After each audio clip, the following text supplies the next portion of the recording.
시청자 여러분 안녕하십니까? BOA 모닝뉴스 시작합니다. 지난 7월 한국을 방문했던 미국 의회 한국연구모임 소속 의원들이 문재인 대통령을 만났던 당시 문 대통령과 그의 내각이 북한과의 대화 재개를 일종의 업적으로 생각하고 있었다면서 그들에게 너무 서두르지 말라고 말했다고 밝혔습니다. 당시 자리를 함께했던 의원은 일각의 대북 제재 완화 주장에 대해 그런 유인책은 과거에도 그랬듯이 북한의 핵 개발만 촉진할 것이라며 반대 입장을 밝혔습니다. 첫 소식 함지하 기자가 보도합니다. 미국 하원 외교위원회 아시아 태평양 소위원장인 민주당의 아미베라 의원은 8일 워싱턴의 민간단체인 전략국제문제연구소 CSIS가 개최한 화상 대담에 참석해 경쟁이 심한 대통령 선거를 앞둔 한국의 정치적 상황 등을 감안할 때 지금은 북한과의 대화가 도전을 받는 위험한 시기라고 밝혔습니다. You can start to lay some of the table and do some of that, but I think, as politics in the United States play out, I'm pretty sure Korean politics and Korean elections are a pretty competitive sport as well. So I think that's coming up very, very quickly, and I think it would be a dangerous time to start a dialogue. 베라 의원은 그러면서 한국의 문재인 대통령에게 북한과의 대화 재개를 너무 서둘러서는 안 된다고 말했던 사실을 밝혔습니다. 지난 7월 미국 의회 내 한국 연구 모임 코리아 스터디 그룹 자격으로 한국을 방문해 문 대통령을 만났을 때 문 대통령은 북한과의 대화 재개를 일종의 업적으로 여기고 있었고 이에 대해 미국 의원들은 북한과의 대화 재개를 너무 서둘러선 안 된다는 입장을 전했다고 밝혔습니다. Clearly, with the elections coming up in Korea, he has some things that he'd like to see move faster before the end of his term. It was both clear in our meetings with President Moon, but also with his cabinet members. A resumption of dialogue with North Korea is seen as a legacy item, and that's one where we may have pushed back a little bit to say we're open to the dialogue, but let's make sure we don't move too fast. 한국 방문에 동참했던 공화당의 영김 의원은 일각에서 거론되는 제재 완화 등 북한에 대한 유인책에 반대 입장을 분명히 했습니다. 제재 완화 유인책은 과거에도 시도했지만 결국 북한을 자국민을 억압하는 불량 핵국가로 만들었다는 겁니다. With respect to sanctions, I don't believe in relaxing sanctions just for Kim Jong-un to come back to the table. We tried that approach before, and it's led to a rogue nuclear regime that has used its power to oppress its people for decades. So in order to move towards partial sanctions relief, I would like to see serious signs from North Korea that it's willing to move forward with reforms and denuclearization. And human rights. 영김 의원은 그러면서 미국과 한국 동맹이 발전할 수 있는 방안 중 하나로 북한에 대한 압박을 강화해야 한다고 밝혔습니다. While it's strong, I think on North Korea, I believe our alliance must continue to press for the complete, verifiable, and irreversible denuclearization of Korea. And also, I'm very big on prioritizing human rights and humanitarian crisis in our bilateral approach to North Korea. 영김 의원은 이어 한국 국회가 추진 중이거나 통과시킨 언론중재법과 대북전단 금지법, 그리고 종교자유와 관련된 내용들을 지목하면서 미국 의회 내 많은 동료들과 유엔은 이런 사안들의 공동의 우려를 표명해왔다고 강조했습니다. 또 한국은 미국과 함께하며 중국의 불안정적인 행위에 책임을 지도록 하는 것이 장기적 이득이라는 것을 한국 정책 이반자들이 깨닫길 바란다고 밝혔습니다. BOA 뉴스 함지하입니다. 국제인권단체인 휴먼 라이츠 워치가 북한의 한국인 억류를 비판하면서 인질 외교를 중단하라고 촉구했습니다. 한국 정부에 대해서는 북한의 눈치를 보면서 위험에 빠진 자국민을 방치하고 있다면서 대대적인 석방 캠페인을 벌여야 한다고 밝혔습니다. 조상진 기자가 보도합니다. 국제인권단체인 휴먼 라이츠 워치의 필 로버트슨 아시아 담당 부국장은 8일 BOA에 보낸 공식 성명을 통해 한국 정부가 중요한 역할을 하면서 북한에 억류된 자국민들의 석방을 요구하는 대규모 캠페인을 벌여야 하는데도 침묵만 지키고 있다고 밝혔습니다. 그러면서 한국 청와대가 북한에 억류된 한국인들을 근본적으로 무시함으로써 자국민을 보호하고 그들의 인권을 확실히 유지해야 하는 도덕적 시험을 통과하지 못했다고 비판했습니다. 이어 한국 정부의 이 같은 방관은 정말 충격적이며 한국 정부가 북한과 대화를 재개하려는 헛수고를 위해 저지른 인권에 대한 타협을 보여준다고 비판했습니다. 또 문재인 한국 대통령은 방향을 바꿔 아무 조건 없이 한국인들을 석방할 것을 북한에 공개적으로 분명히 요구해야 하며 납치와 인권 문제가 앞으로 진행될 모든 남북 대화의 일부분으로 포함될 것임을 명확히 하라고 촉구했습니다. 현재 북한에 억류된 것으로 공식 확인된 한국 국민은 선교사 3명과 탈북민 3명 등 총 6명입니다. 지난 2013년 10월 미립북 혐의로 체포된 김정욱 선교사는 8년째 억류 중으로 북한은 김 선교사에게 국가정보원과 내통했다며 국가전복음모죄와 간첩죄 등을 적용해 무기 노동교화형을 선고했습니다. 또 2014년 10월 체포된 김국기 선교사와 같은 해 12월 붙잡힌 최춘길 선교사도 무기 노동교화형을 선고받고 억류돼 있으며 지난 2016년 7월 평양 기자회견으로 억류 사실이 공개된 고현철 씨 등 탈북민 3명도 장기간 억류돼 있는 상태입니다. 휴먼 라이츠 워치는 전임 트럼프 행정부가 북한에 억류된 미국인 3명을 구출하기 위해 사용했던 전략을 해법으로 제시하면서 당시 트럼프 행정부는 미국인 석방이 미북 간 논의 진전을 위해서도 필수적인 첫 단계라는 점을 분명히 했고 북한의 이들을 석방하라고 설득하는 지렛대로 사용했다고 설명했습니다. 그러면서 이는 미국이 어떻게 자국의 영향력을 최대한 활용했는지 보여주는 것으로 문재인 대통령이 북한을 상대하면서 아직 배우지 못한 교훈이라고 지적했습니다. 이어 문 대통령은 북한의 인권 유린을 외면하고 북한에 억류된 한국인들의 곤경을 무시하는 것이 어떻게든 마법처럼 김정은으로 하여금 한국 정부가 원하는 것을 하게 만들 것으로 생각하는 것 같다면서 문 대통령의 전략 부재와 북한에 매달리는 태도는 북한 당국자들이 한국 지도자를 우습게 봐도 된다고 믿는 결과를 초래했다고 주장했습니다. 그러면서 북한은 북한에 억류된 모든 한국인들을 즉각 석방하고 가짜 혐의로 외국인을 납치하고 억류하게 만든 인질 외교 전술의 종식을 국제사회에 약속해야 할 것이라고 강조했습니다. VOA 뉴스 조상진입니다.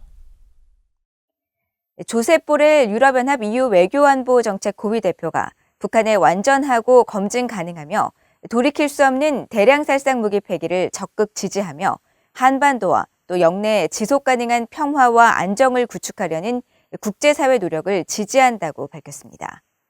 보렐 고위 대표는 9일 한국 국방부가 주최한 2021 서울 안보대화의 화상 기조연설을 통해 국제사회의 완전한 대북 제재 이행을 독려하며 동시에 한반도 문제와 관련해 유럽연합은 외교적이고 다자적인 해법을 모색하는 과정에서 협력할 준비가 돼 있다면서 이같이 밝혔습니다.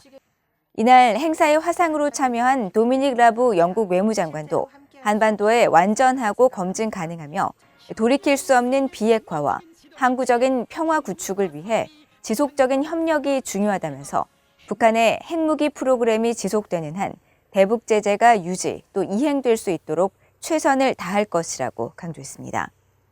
나카미츠 이즈미 유엔 군축 고위 대표는 한반도 문제는 외교적 해법으로만 해결이 가능할 것이라면서 지난 2018년 남북 판문점 선언과 미북 싱가포르 공동성명 등 기존 합의는 반드시 지켜져야 하고 국제사회는 한반도 비핵화와 평화 진전을 위한 노력을 계속 지원해야 할 것이라고 말했습니다.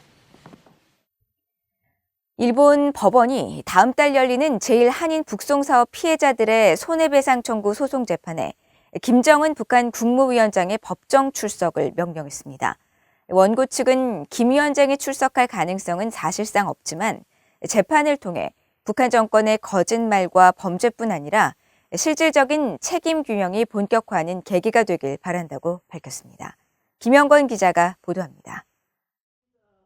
북한 정권을 상대로 일본에서 손해배상 청구 소송을 제기한 제1한인 북송사업 피해자와 변호인은 7일 기자회견을 열어 일본 도쿄 지방법원이 다음 달 14일에 열릴 재판에 김정은 국무위원장의 법정 출석을 명령했다고 밝혔습니다. 도쿄 지방법원이 지난달 공시송달 절차를 거쳐 북한 지도자인 김정은 위원장에게 법정 출석을 명령한 겁니다.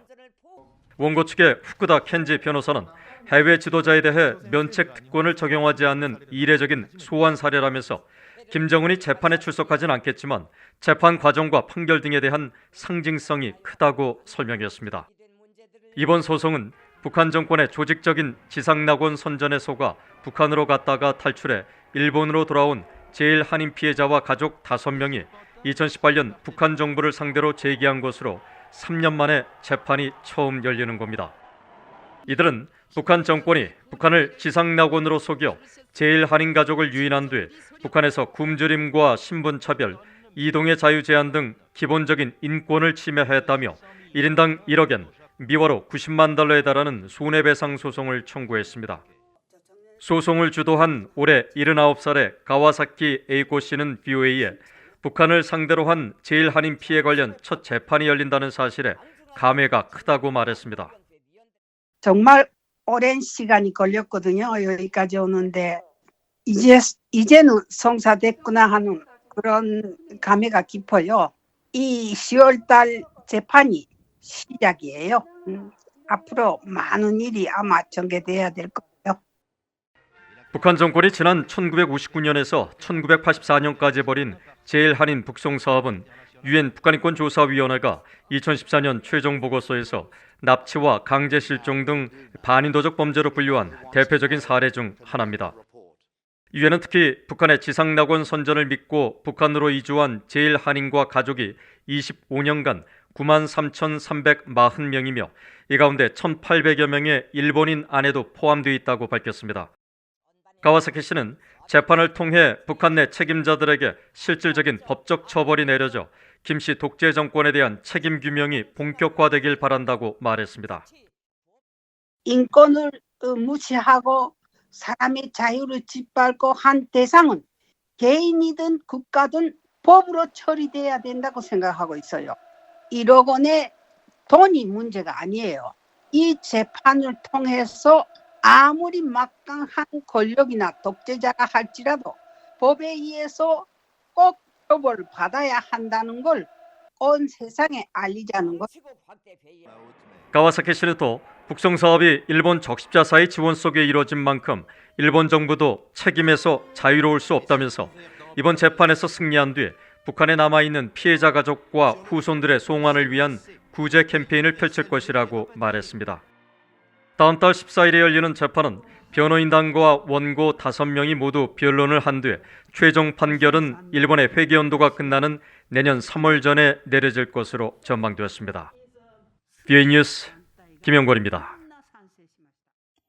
북한이 정권 수립 73주년 기념일인 9일 대외 메시지 없이 정규군 조직을 배제한 노농저기군 등 민간 조직 중심의 비정규군만으로 열병식을 진행한 것으로 파악됐습니다.